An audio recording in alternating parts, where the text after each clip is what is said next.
Some of you, we all know, are poor, find it hard to live, are sometimes, as it were, gasping for breath. I have no doubt that some of you who read this book are unable to pay for all the dinners which you have actually eaten, or for the coats and shoes which are fast wearing or already worn out, and have come to this page to spend borrowed or stolen time, robbing your creditors of an hour. It is very evident what mean and sneaking lives many of you live, for my sight has been whetted by experience.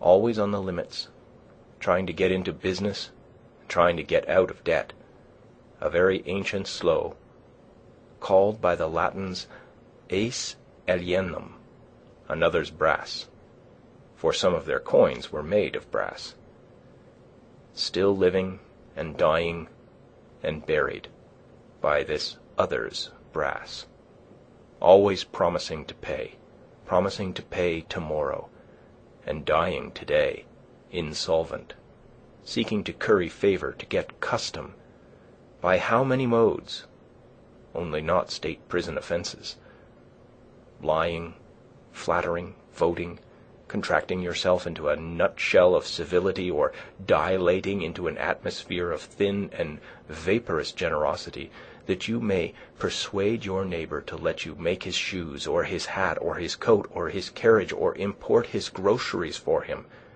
making yourself sick, that you may lay up something against a sick day, something to be tucked away in an old chest, or in a stocking behind the plastering, or more safely in the brick bank.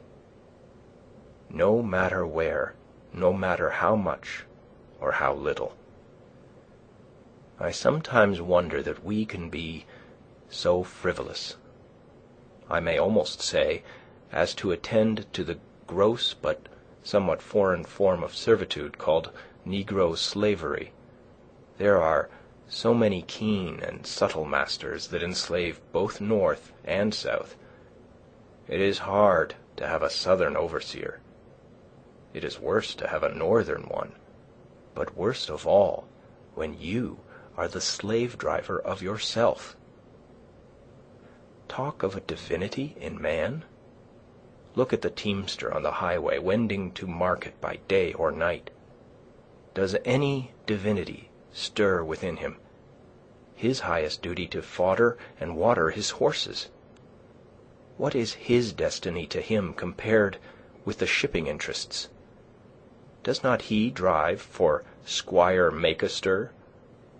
How godlike, how immortal is he! See how he cowers and sneaks, how vaguely all the day he fears, not being immortal nor divine, but the slave and prisoner of his own opinion of himself, a fame won by his own deeds. Public opinion is a weak tyrant compared with our own private opinion. What a man thinks of himself, that it is which determines, or rather indicates, his fate. Self-emancipation, even in the West Indian provinces of the fancy and imagination.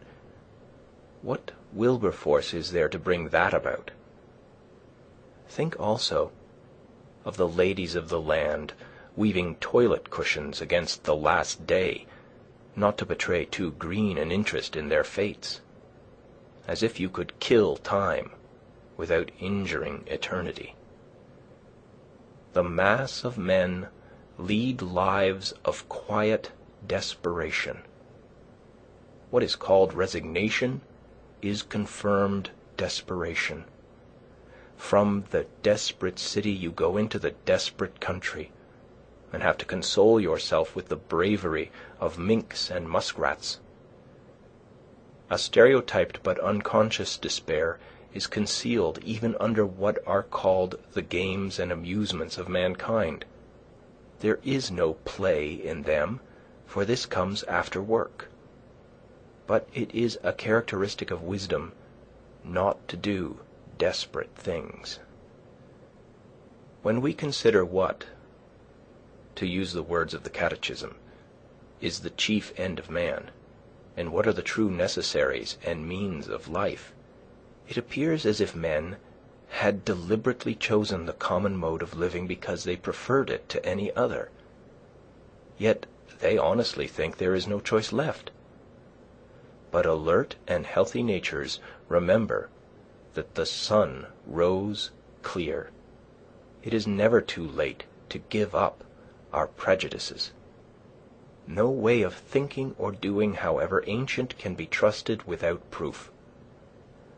What everyone echoes, or in silence passes by as true today, may turn out to be falsehood tomorrow, mere smoke of opinion, which some had trusted for a cloud that would sprinkle fertilizing rain on their fields. What old people say you cannot do, you try and find that you can.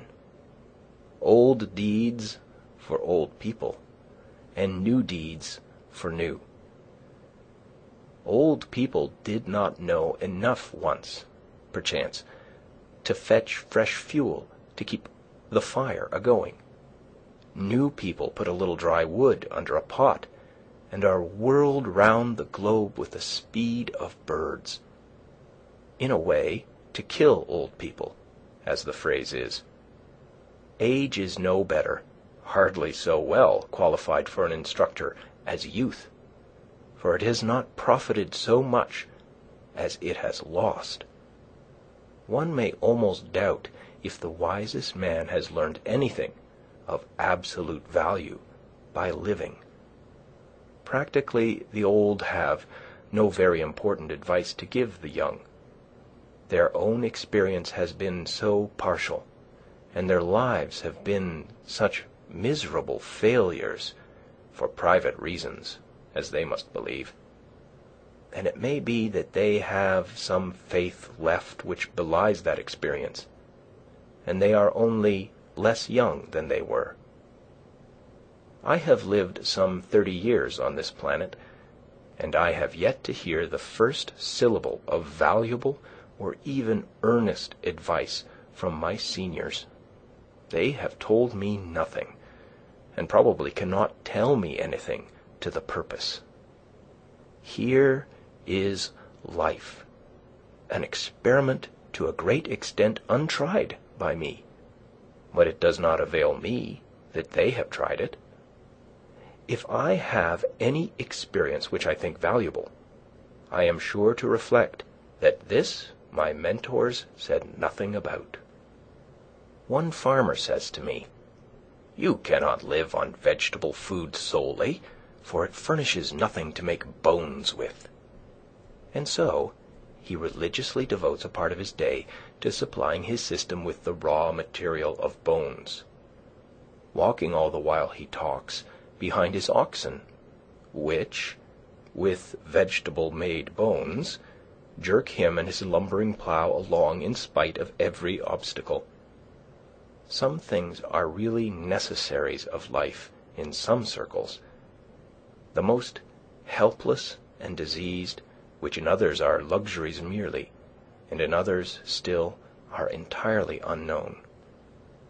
The whole ground of human life seems to some to have been gone over by their predecessors, both the heights and the valleys, and all things to have been cared for.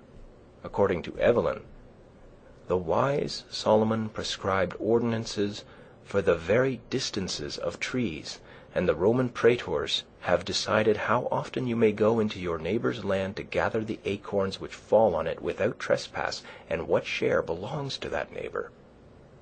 Hippocrates has even left directions how we should cut our nails, that is, even with the end of the fingers, neither shorter nor longer. Undoubtedly, the very tedium and ennui which presume to have exhausted the variety and joys of life are as old as Adam. But man's capacities have never been measured, nor are we to judge of what he can do by any precedents. So little has been tried.